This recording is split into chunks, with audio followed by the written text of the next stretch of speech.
What's up, everybody? Hello and welcome to Not Your Average Meta, an MTG Commander channel dedicated to bringing you decks and commanders you wouldn't normally find in your average meta. This week's video is brought to you by our new channel sponsor, International MTG. If you're looking for competitive pricing on your favorite MTG cards old and new, be sure to check out the International MTG store and TCG Player, link in the description of this video. We'd also like to give a special shout out to one of Not Your Average Meta's generous patrons, Martin Stanley, for everything he's done to help out the channel. On this week's episode of Not Your Average Meta, we're bringing you the fastest win we've ever recorded on the channel. This week's matchup features Ryan playing the Secret Lair Commander deck, they're just like us but cooler and with wings, being led by Giada, Font of Hope. Patrick back again giving his Astor Bear of Blades deck another try.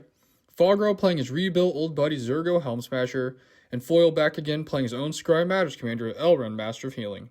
Now that we have our fighters, let's step into the Thunderdome and see which deck will come out on top. Turn 1, Ryan plays a Plains and immediately ends the game by casting Serra Ascendant. Patrick plays a Mountain, then pays 1 to cast Golem Skin Gauntlets while he passes his turn to Fog, who plays an Evolving Wilds, cracking it to go get a land. Foil plays an Island for turn while Fog puts to play a tapped Mountain. Ryan plays another Plains for turn before paying 2 and casting his commander, Giada, Font of Hope. He then goes to combat swinging his Serra Ascendant over at Patrick for 6 damage while he gains 6 life. Patrick plays a tapped Windscarred Crag for turn gaining a life and then passes his turn to Fog, who plays a Plains. Fog then pays 1 and casts a Wayfarer's Bauble. Foil plays a Force for turn and then pays 2, declaring himself the arch enemy of the table by casting a Simic Ascendancy.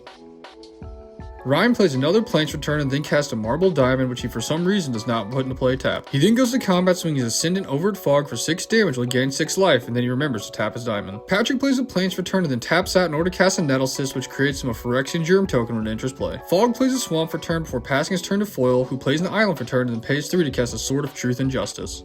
Ryan plays another Plains for turn before tapping out in order to cast a fancy Archangel of Thune. He then goes to combat and in turn order swings his Ascendant over at Foil for 6 damage while he gains 6 more life, which then puts counters on each of his creatures. Patrick plays another Mountain before paying 3 in order to cast a Maul of the Skyclaves, which he has coming into play, attaching itself to his Germ token.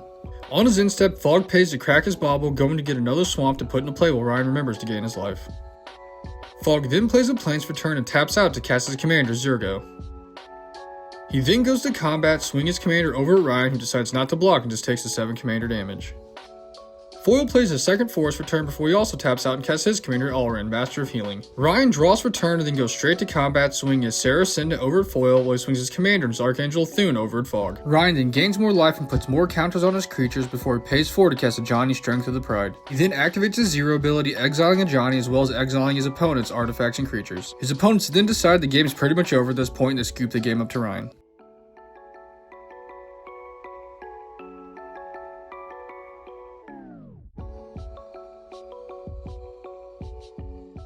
Thanks for watching, and don't forget to like, comment, and subscribe in order to see more games and decks you wouldn't normally see in your average meta.